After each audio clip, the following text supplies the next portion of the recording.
ఇంత చేస్తున్నారు కదా! ఇవన్నీ ఎక్కడినుంచెలొస్తాయి సార్? మీ అసలు గురువు ఎవరు? అసలు మీకు మీరే గురువా? అంటే మొదటి నుంచి అనేక మంది రచయితలు చదవడం, అనేక పుస్తకాలు చదవడం, నాలెడ్జ్‌ని ముందు పెంచుకోవాలండి ఎవరైనా సరే. రచయితలు గానీ, ఎవరైనా సరే. సార్ మీరు గత 40 ఏళ్లుగా చేస్తున్నారు కదా! ఈ స్టోరీ టెల్లింగ్ గాని, మ్యూజిషియన్ గాని. అసలు అప్పటినుంచెల్లి ఇప్పటికి ఏం గ్రహించారు? జనరేషన్ మారుతుంది, అలవాట్లు మారుతున్నాయి. టెక్నాలజీతోని పాటు మనుషుల మైండ్ సెట్ కూడా మారుతుంది. దానికి తగినట్టుగా మనం మారుతూ వెళ్ళాలండి. ఎప్పటికప్పుడు కొత్తగా ఏదో ఒక ఇన్వెన్షన్ చేస్తేనే కానీ జనాల్ని మనం రీచ్ కాలేం.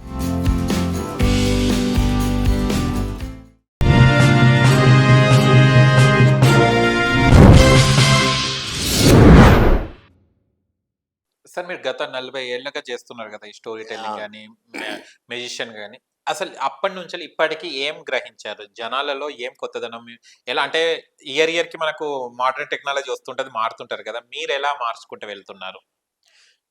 అంటే ఇప్పుడు మనం జనరేషన్ మారుతుంది, అలవాట్లు మారుతున్నాయి. టెక్నాలజీతోని పాటు మనుషుల మైండ్ సెట్ కూడా మారుతుంది.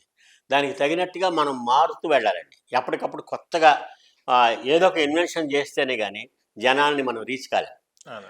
అందుకనే నేనేం చేస్తున్నానంటే ఇప్పుడు మామూలుగా కుందేలు తాబేలు కథలు చెప్పామనుకోండి, వాళ్ళకి బుర్రకెక్కదు, ఇప్పుడు ఎక్కదు.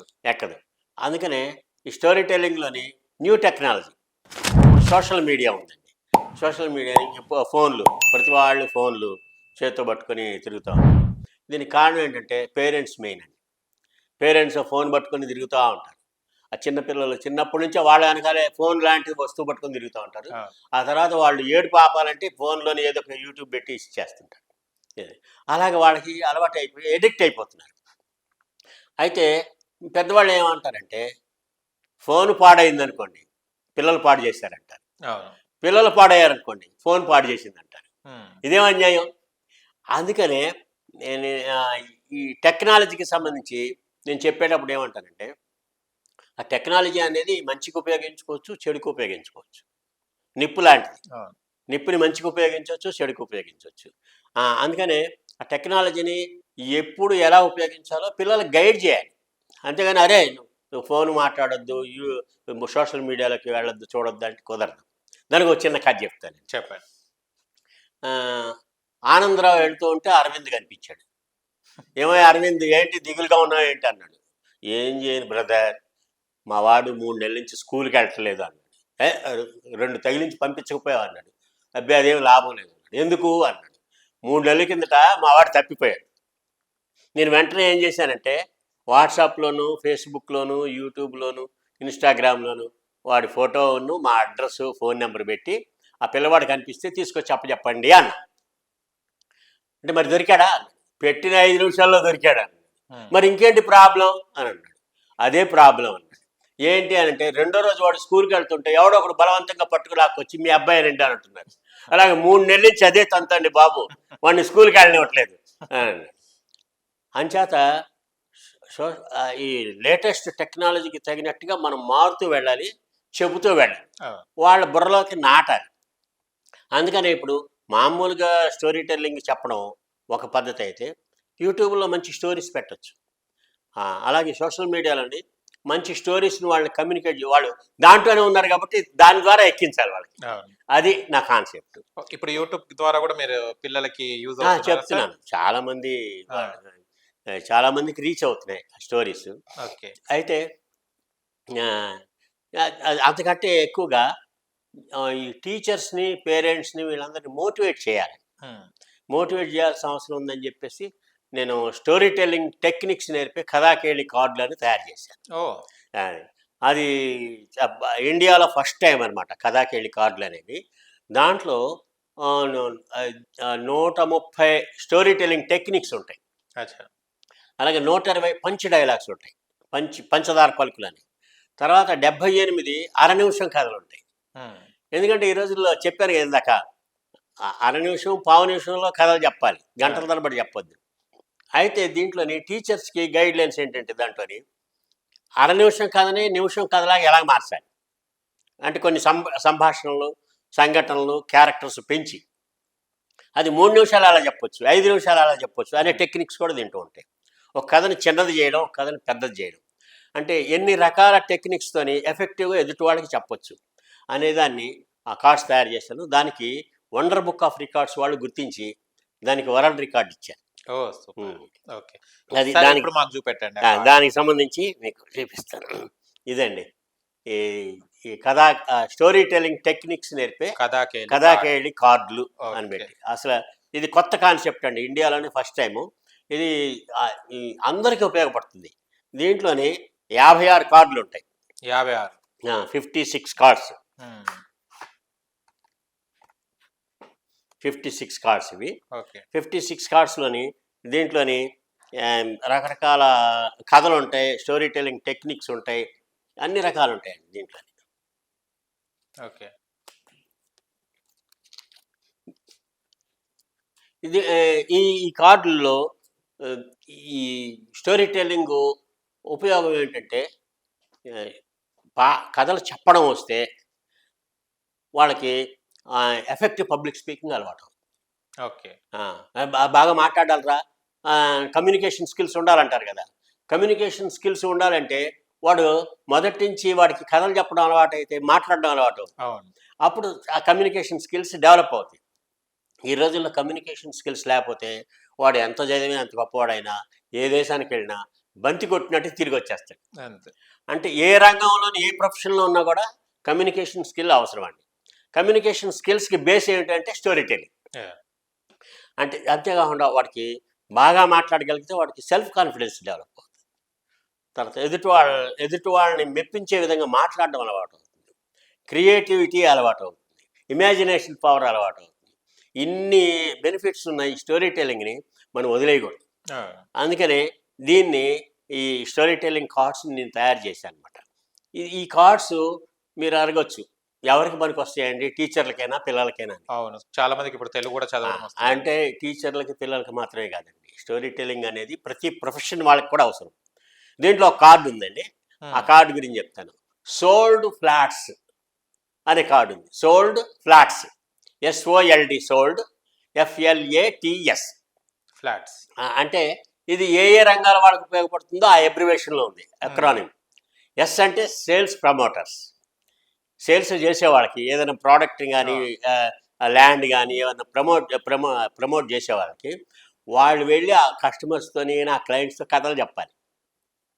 అంటే వాడి జీవితంలో జరిగినవి కానీ, ఫలానా వాడు ఏమైందంటే కొన్నాడు, అద్భుతంగా పనిచేసింది ఈ ప్రోడక్ట్, అని కథలు చెప్పాలి.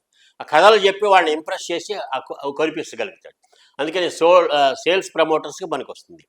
O అంటే ఆరిటర్స్, మాట్లాడేవాళ్ళు, ఆరిటర్స్, వక్తలు ఉన్నారు కదా, వాళ్ళకి చాలా అవసరం.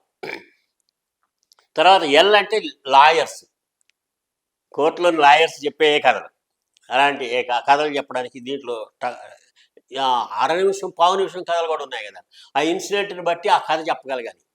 అలాగే డాక్టర్స్, D అంటే డాక్టర్స్, డాక్టర్లు వచ్చిన పేషెంట్కి తన అనుభవాన్ని కథలాగా చెప్పాలి. కథలాగా చెబితేనే వాళ్ళు ఇంప్రెస్ అవుతారు, మోటివేట్ అవుతారు, ఆ తర్వాత వాడు ఇచ్చిన ముందు పనిచేస్తుంది. సోల్డ్ అయిపోయింది. ఫ్లాట్స్, F అంటే ఫిలిం రైటర్స్, ప్రొడ్యూసర్ దగ్గరికి వెళ్ళి కథ చెప్తానంటే వాడు 2 గంటల టైం ఇవ్వండి నేను కథ చెప్తానంటే వినడం, సింగిల్ లైన్లో చెప్పండి అంటాడు. సింగిల్ లైన్లో అంటే పావు నిమిషంలో చెప్పగలగాలి ఆ కాన్సెప్ట్ని. అలాంటి వాళ్ళకి దీంట్లో చాలా టెక్నిక్స్ ఉంటాయి, ఫిలిం రైటర్స్. L అంటే లీడర్స్, రాజకీయ నాయకులు చెప్పే కథలేగా మొత్తం, వాళ్ళకి పనికి వస్తుంది ఇది. తర్వాత A అంటే యాంకర్స్, యాంకరింగ్ చేసే వాళ్ళకి మధ్య మధ్యలోని దీంట్లోనే పంచ్ డైలాగులు ఉన్నాయి, చాలా చిన్న చిన్న కథలు ఉన్నాయి. యాంకరింగ్ చేసేటప్పుడు ఆ సిచ్యువేషన్కి తగినట్టు కథ చెప్పాలి. తర్వాత T అంటే టీచర్స్, నేను చెప్పానుగా class room story telling for teachers అని వర్క్షాప్స్ కండక్ట్ చేస్తాను. తర్వాత S అంటే స్టోరీ టెల్లర్స్, అలాగే స్టాండప్ కామెడీ చేసేవాడికి, వీళ్ళందరికీ పనికి వస్తాయి. వీళ్ళకే కాదు అందరికీ, దీంట్లోని కొన్నిటినే నేను మెన్షన్ చేశాను. అంచేత దీంట్లోని ఈ ఈ స్టోరీ టెల్లింగ్ కార్డ్స్ చాలా మంచి ఉపయోగం. ఈ స్టోరీ టెల్లింగ్లోని ఇక్కడ స్టోరీ టెల్లింగ్ ఈ కార్డ్స్, స్టోరీ టెల్లింగ్కి నేను అబ్రివేషన్ ఒకటి తయారు చేశానండి. ఇవన్నీ చాలా గమ్మత్తుగా ఉంటాయి. తర్వాత ఇక్కడ స్టోరీస్, రెండు వైపులా 4 కథలు ఉంటాయి. ఓ ఏఐ టెక్నాలజీతో, ఆర్టిఫిషియల్ ఇంటెలిజెన్స్ టెక్నాలజీతోని ఈ బొమ్మలు తయారు చేశాం. ఉమ్, చాలా కాస్ట్లీగా ఉన్నాయి. లామినేషన్ ఇవి ఇట్లా కథలు ఉంటాయి. అలాగే పంచ్ డైలాగ్స్ ఉన్నాయి.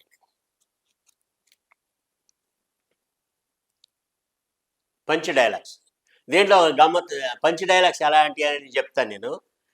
మా అమ్మాయికి బుద్ధి అని పేరు చెప్పి చాలా పెద్ద పొరపాటు చేశాను. వాళ్ళ ఫ్రెండ్స్ వచ్చి అంకుల్ బుద్ధి లేదా అని అడుగుతున్నారు. ఉమ్, అందుకని బుద్ధి అని పేరు చెప్పి పెట్టడం చాలా పొరపాటు అయిపోయిందని బాధపడుతున్నారు.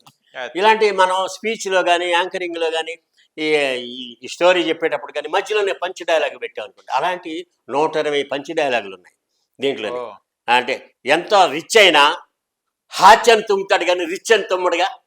అవును. ఇలాంటి గమ్మత్తైనవి ఉన్నాయండి దీంట్లో. ఆ, తర్వాత ఆనందంగా జీవించడం అనేది కుక్కర్ని చూసి నేర్చుకోవాలంట మనం. కింద ఎంత మండుతున్నా పైకి విజిలేస్తూ ఉంటుంది. ఇలాంటివి గమ్మత్తుగా ఉండేవి ఈ కథలు ఉన్నాయి. ఇవన్నీ దాంట్లో ఉన్నాయి. ఓకే. ఇంత చేస్తున్నారు కదా! ఇవన్నీ ఎక్కడి నుంచెల్లి వస్తాయి సార్?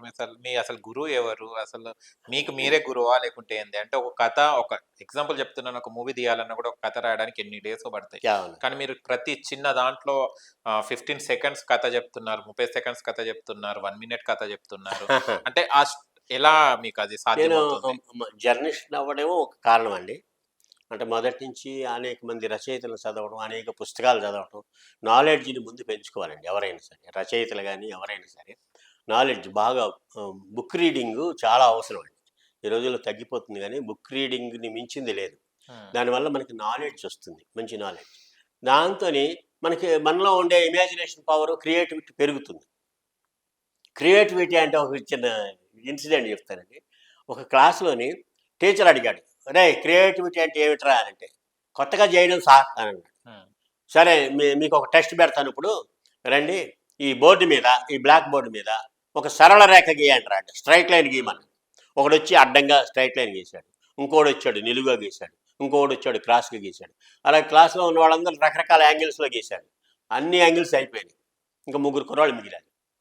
ఏం మిగలలేదు రాయడానికి, బోర్డు నిండిపోయింది అని అన్నాడు. అంటే నేను గీస్తాను సార్, కొత్తగా గీస్తాను సార్ అన్నాడు. ఏమిటి గీ అన్నాడు. వాడు వచ్చి ఆ బోర్డు పక్కన డాట్స్ పెట్టాడు ఇలాగ వరుసగా. హ్మ్. ఏంట్రా డాట్స్ పెట్టావు, సరళ రేఖ గీయమంటే అంటే అది బ్లాక్ అండ్ వైట్ సరళ రేఖ సార్ అన్నాడు. వారిని తెలివి తెల్లారినట్టే ఉంది, బాగుంది అన్నాడు. ఇంకోళ్ళు వేసాడు, వాడికంటే గొప్పగా గీస్తాను సార్ అన్నాడు. ఏంటి గీయమన్నాడు. వీడు చాక్ పీస్ తీసుకొని దూరంగా వెళ్ళి బోర్డు దగ్గరికి ఇలాగ నడుచుకుంటే చుక్క పెట్టాడు. హ్మ్. సరళ రేఖ గీయమంటే చుక్క పెట్టావేంట్రా అంటే గాలిలో సరళ రేఖ సార్ అని అన్నాడు. ఓహ్! అంటే కొత్తగా ఏదో ఒకటి ఆలోచించడమే మనకి ప్రతి మనిషికి అవసరం అండి. కొత్తగా ఆలోచిస్తేనే జనం కొత్తగా రిసీవ్ చేసుకుంటారు. చేసుకుంటా. అందుకనే నేను చదవటం వల్ల, రకరకాల మనుషుల్ని కలవటం వల్ల, వాళ్ళ అనుభవాలు తెలుసుకోవడం వల్ల, ఇంకా ఇట్లాగా నేను 100 పుస్తకాలు పిల్లల కోసం రాశాను చిన్న చిన్న కథలతో. అర నిమిషం కథలని రాశాను ఓ బుక్, ఆలోచింపజేసి అర నిమిషం కథలు, 1 నిమిషం కథలని రాశాను. ఇలాగే రకరకాల సబ్జెక్టుల మీద 100 పుస్తకాలు రాశానంటే అన్ని కథలే కాకుండా ఇంకా రకరకాల సబ్జెక్టుల మీద గేయాలు రాశాను, గేయ కథలు రాశాను, హిస్టరీ చరిత్రలో చిన్న కథలు అనే బుక్ రాశాను, రోడ్డు దాటడం ఎలాగనే రాశాను, హాంఫర్ట్ అనే మ్యాజిక్ కథలు రాశాను. అంచేత ఆ దృష్టి ఎప్పుడు చదవటమే నా దృష్టి అండి. నాకు పని ఉంటే యజ్ఞంలాగా చేస్తా, పని లేకపోతే పని కల్పించుకొని చేస్తా. మొత్తానికి పని చేయడం అనేది నా లక్ష్యం. హాబీ.